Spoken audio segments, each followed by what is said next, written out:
Welcome everyone. I'm glad you're joining me today. This is the Wellness Homesteader. So today was the day I decided that it was time to harvest my sunflowers. And every year I grow mammoth sunflowers. I've done it for years, and I propagate or save the seeds of the very best sunflowers. The rest I can roast and eat. Some go to the animals.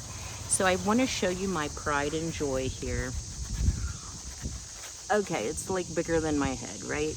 And this one actually grew about 12 feet. I have two really super deluxe specimens, and these are the seeds that I want to A, save to grow in future years, B, also gift to people. So these are not the ones I'm going to be eating. So let me show you, in contrast, some of the less pretty. So you can see the size difference. So while this is fine for eating or feeding the birds or squirrels, this is what you want to be saving for years to come. So how is the best way to save them?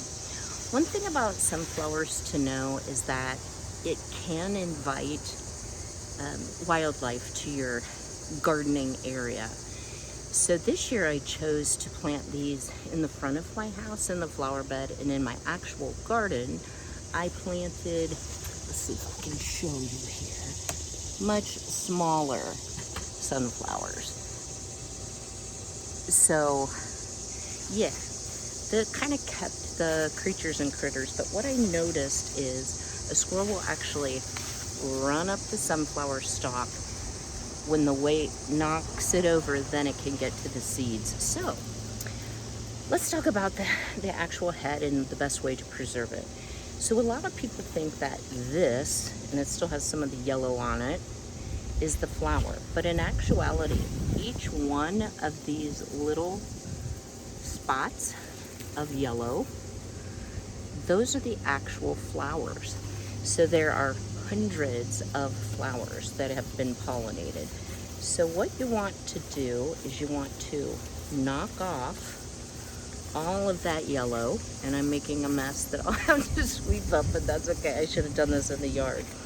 You want to knock all that off because it will help your seeds to dry better. The other thing that you want to do is you want to clip off, and I just have a pair of nippers, all of the leaves, and you can see, poke my eye out, you can see how large my leaves are.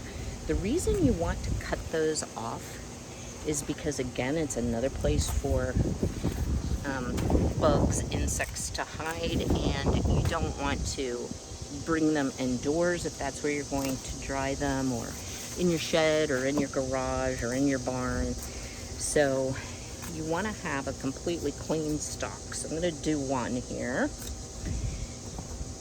and you'll see I've got, whoops, one that I missed.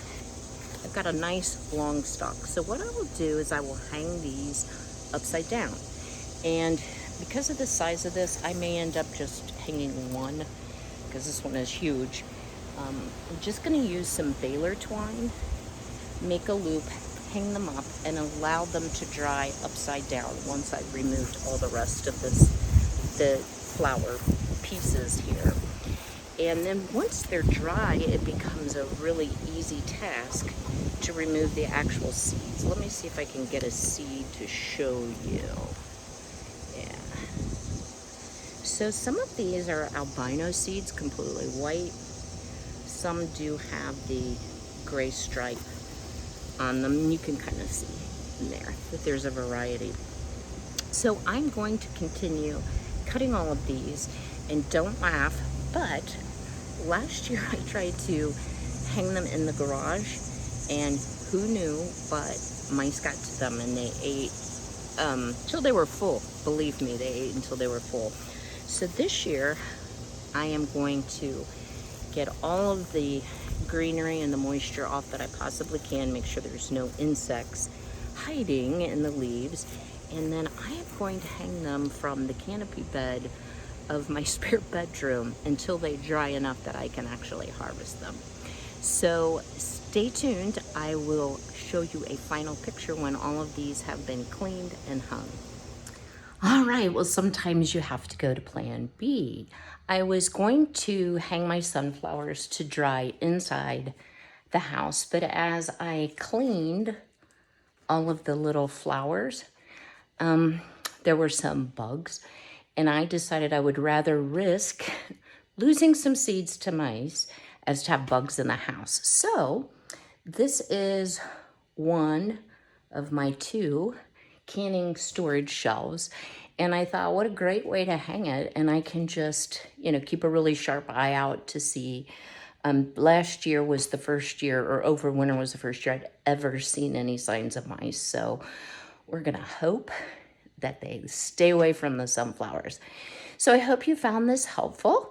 And if you haven't already, don't forget, hit that subscribe button and then ring the bell to be notified of new videos. Thank you so much for watching and have a blessed day.